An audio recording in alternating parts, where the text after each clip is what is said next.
अस्सलाम वालेकुम कैंसेरियंस, मैं हारिस अज़मी प्रोफेशनल एस्ट्रोलॉजर आपकी खिदमत में हाजिर हूँ। अपनी ड्यूटी पूरी करते हुए रिसर्च करके पूरी तफसील आपके सामने बयान करूँगा। नया चांद हो चुका है एंड योर रूलिंग प्लैनेट है। मुहर्रम के दिन चल रहे हैं। ये रूलिंग प्लैनेट आपको बहरहाल इमोशनल बूस्टर्स देगा। एंड कैंसेरियन को जब भी इमोशनल बूस्टर मिलते हैं, मैंने उन्हें हमेशा ज़्यादा ज़िम्मेदार होते हुए देखा, ज़्यादा परफॉर्मर होते हुए देखा, ज़्यादा सिंसियर होते हुए देखा। मैंने अपने 16 ईयर कैरियर में सबसे ज़्यादा चांद की मंजिलों से कैंसेरियंस को फ़ायदा उठाते हुए देखा। बहरहाल वो एक सर्टन नौइयत का फ़ायदा है, क्योंकि उससे जज्बाती कैफियत जो है वो फोर्स ऑफ लाइफ जनरेट करती हैं। फिर जब फोर्स ऑफ लाइफ कैंसेरियन के अंदर मौजूद होती है तो वो अपने ज़िम्मेदारियों को जिस शोबे में भी वो निभा रहे हों, एम्प्लॉयज़ हों तो उससे as a sun, as a बेटा हों तो उससे मजहबी रसूमात को ज़्यादा अच्छे अंदाज से बयान कर परफॉर्म करते हैं। नौकरी पेशा हो तो वहाँ अच्छा परफॉर्म करते हैं। हर जगह अच्छा परफॉर्म करते हैं। परफॉर्म नहीं कर पाते तो सिर्फ अपनी ज़ात के लिए नहीं कर पाते, बीमारियों में फंसते हैं, ज़हनी कोफ्त में फंसते हैं, हसास हो जाते हैं, जल्द गुस्सा करने लगते हैं। सो ये वाली सिचुएशन को कैंसेरियन को बहरहाल एड्रेस करना चाहिए। ये ओवरऑल चलेगी, ये इस हफ्ते की नहीं। इस हफ्ते जो सिचुएशन है वो थर्ड हाउस में बड़ी रौनक लगी हुई है। थर्ड हाउस अजीज़ व अकारब का घर है। जो लोग एस्ट्रोलॉजी की अवेयरनेस रखते हैं उन्हें पता है कि यहाँ अगर 2 सितारे हों तो गेट टुगेदर्स में इजाफा हो जाएगा। All type of get together, चाहे वो न्यू रिलेशंस जनरेट करना हो, रिलेशनशिप मेंटेन करना हो, नाराज़गियाँ दूर करना हो, सब तीसरे घर से होगा। आपने अपने अजीज़ व अकारब को सपोर्ट करनी हो या अपने किसी मकसद को पूरा करने के लिए अपने अजीज़ व अकारब से सपोर्ट लेना हो, सब तीसरे घर में ही होगा। और यहाँ जो सिचुएशन बनी हुई है वो काफ़ी पॉजिटिव है, सिवाय एक स्टार को छोड़ के। मार्स तीसरे घर में अच्छा नहीं होता। मार्स के अच्छा ना होने की वजह से जितनी ट्रबल आ सकती थी, जितना आप अजीज़ व अकारब से दूर भाग सकते थे, उतने ही लेवल की एक पॉजिटिव चेंज है कि सूरज भी आपके तीसरे ही घर में है। सो उम्मीद तो ये है कि आप कोई अनहोनी कारकर्दगी नहीं दिखाएंगे, कोई बहुत ज़्यादा नाराज़ या बहुत ज़्यादा दूर नहीं भागेंगे। सिचुएशन ऑफ प्लैनेट्स के इवज़ आप अजीज़ व अकारब के साथ इन टच ही रहेंगे, उनके लिए मुफीद होंगे, उनके मामलात ज़िंदगी में उनके लिए हेल्प कर सकेंगे और आपकी रेपुटेशन भी फैमिली में अच्छी रहेगी। जब आप उनके साथ कुछ मामलात करेंगे तो वो लोग रिवॉर्ड में आपको एक फर्माबरदारी वाला, एक मोहब्बत वाला पहलू दिखाएंगे। मार्स के तीसरे घर में होने की वजह से जॉब स्विच करने से भी मुमानियत इख्तियार की जाए, जॉब स्विच ना की जाए तो अच्छा है। मार्स के तीसरे घर में होने की वजह से बैनुल-अक़वामी सफ़र भी अगर अवॉइड किए जाएं तो अच्छा है, अगर वो इस नौइयत के हैं कि अवॉइड किए जा सकते हैं। अगर बहुत ज़रूरी हैं तो फिर आप थोड़ा बहुत सदका खैरात करके, जो एंड पर मैं रेमेडी दूंगा, उससे आप जा सकते हैं। उसके अलावा मार्स के तीसरे घर में होने और वीनस के भी तीसरे घर में होने की वजह से अभी रिलेशनशिप सेक्टर के डिसीजंस भी अगर पेंडिंग में डाले जाएं, थोड़ा डिले किया जाए तो अच्छा है। वीनस वैसे भी मार्स और सूरज के दरमियान आ जाने की वजह से सब कैंसेरियन के लिए अच्छा नहीं है।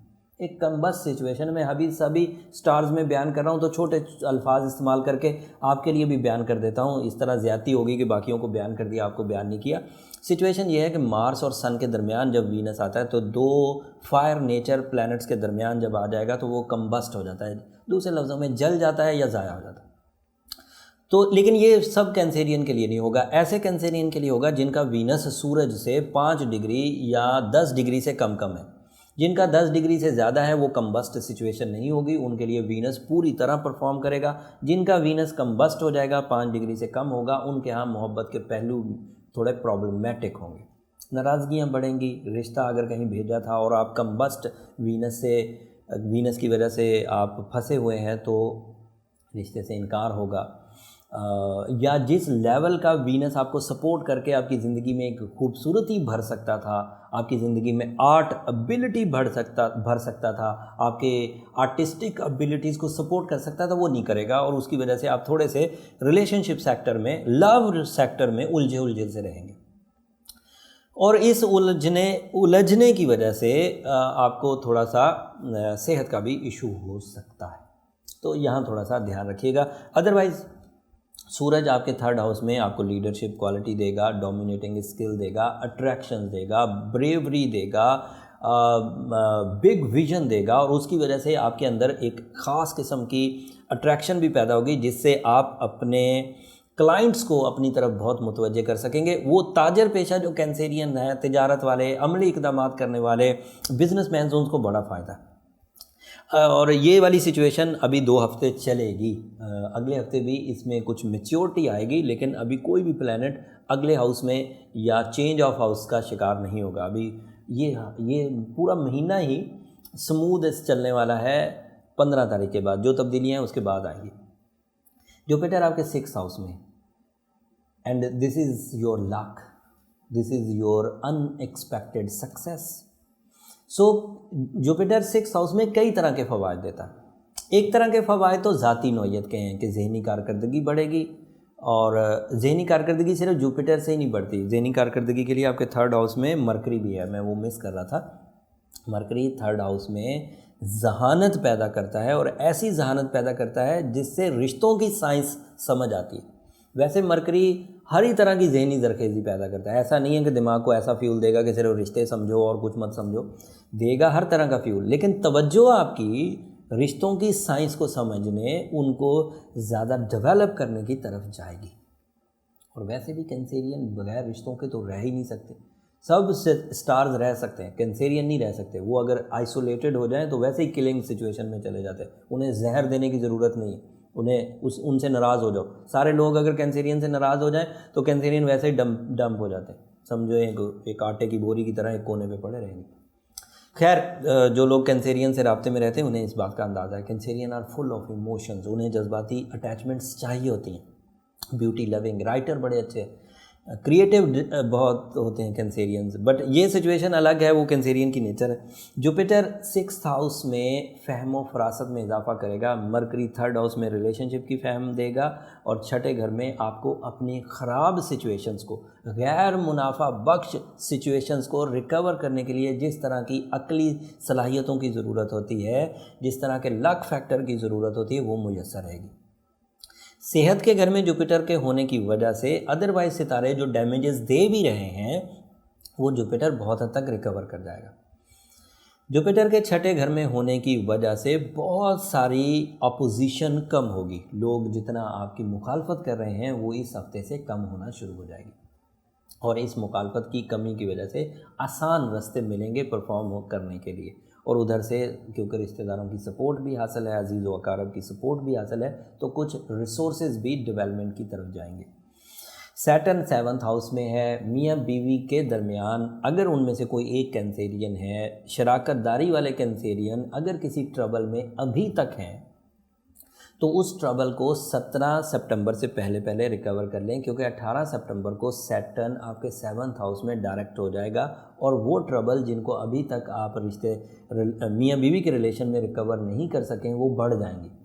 तो उस वक्त रिकवरी के चांस नहीं। अगर आप चुप करके बैठे हुए हैं और बीवी शौहर को नहीं पूछ रही कि वो मुझे मनाने आए, या शौहर बीवी को नहीं पूछ रहा कि वो ही वापस आए, या आपसी मामला हल नहीं कर रहे, कोई भी ऐसे स्टबन होकर बैठे हैं जो कि अमूमी तौर पर होता है, या फिर शराकतदारी के काम में आप इस तरह के इक़दाम कर रहे हैं कि जैसे चल रहा है ऐसे ही चलने दो, तो फिर ये समझ लीजिए कि 17 सितंबर के बाद ट्रबल्स बढ़ जाएंगी बजाय रिजॉल्व होने के। मैंने खबर इसलिए पहले सुना दी कि इस वक्त सैटर्न रेट्रोग्रेड है, 18 के बाद उसने डायरेक्ट हो जाना है, ट्रबल मेकिंग करना शुरू कर देगा। लिहाजा अगर पहले रिकवर किया जा सकता है तो रिकवर कर लिया जाए, सुस्ती ना की जाए। मामलात को हल करने से ही मामलात हल होते हैं, खुद ब खुद कुछ नहीं होता। कैंसेरियन के लिए तो वाकई कुछ नहीं होता। कैंसेरियन को तो हमेशा खुद अपनी विल, अपनी स्किल्स पर ही लड़ना पड़ता है। खैर, मेरी दी हुई इन्फॉर्मेशन मेरा ख्याल है अब आपके इस हफ्ते के डिसीजंस के लिए काफ़ी होगी। एक ओवरऑल रेमेडी देकर बात को ख़त्म करता हूँ। ओवरऑल रेमेडी इस वक्त की सिचुएशन में सूरज शम्स का 7 टाइम्स इन अ डे पढ़ना बहुत अच्छा रहेगा, आइडियल है। वैसे मेरा 16 ईयर कैरियर है कि सूरज शम्स टाइम साइंसेस के डिस्टर्बेंसेस को बहुत हद तक रिकवर कर देती है। हम लोग अदरवाइज़ किसी रेमेडी से इसे रिकवर नहीं कर सकते। As a Cancerian ruby is the ideal stone. Ruby के साथ पर्ल्स पहन सकते हैं, मोती, वो आपके लिए मुफीद रहेंगे अगर आपने रिप्लेसमेंट में पहनना है। बट जिसको रूबी रास हो वो रिप्लेसमेंट क्यों पहनेगा भाई? रूबी आइडियल स्टोन है, फ्रेंडली है, बहुत तेज़ी से ह्यूमन नेचर पर असर करता है। अच्छी क्वालिटी का हो तो बहुत तेज़ी से करता है। तो रूबी के 8 कैरेट 25 साल से 40 साल के लोगों के लिए, और अगर 25 साल से कम उम्र है तो 7 कैरेट पहन सकते हैं। 40 साल से ज़्यादा उम्र है तो 9 कैरेट पहन सकते हैं। रेड कलर आपका लकी कलर है, 2 डिजिट आपका लकी डिजिट है। Monday is your lucky day, and जो 2 हिस्सों पर मबनी कोई भी चीज़ होगी वो चीज़ भी आपके लिए लकी हो जाएगी, जैसे 2 तारीख, 11 तारीख या 20 तारीख, ये भी आपके लिए लकी हो जाएगी। और सुबह 11 AM से लेकर दोपहर 2 बजे तक का टाइम भी आपके लिए लकी रहेगा। इन 3-4 घंटे भी आपके लिए हर रोज़ लकी आते हैं। ये 7 घड़ियाँ, इन घड़ियों में मीटिंग्स करना, डिसीजंस लेना अच्छे रहते हैं। इतनी इन्फॉर्मेशन जो मैंने आपको दी है, उम्मीद करता हूँ आप अप्रिशिएट ज़रूर करेंगे। इस अप्रिशिएशन के इवज़ मुझे आपसे सिर्फ आपकी दुआएं चाहिए। अगले हफ्ते तक के लिए अब इजाज़त दीजिए। जाते जाते चैनल को ज़रूर सब्सक्राइब कर लीजिए। चैनल की सब्सक्रिप्शन से हमारी हौसला अफजाई हो जाती है। अल्लाह ने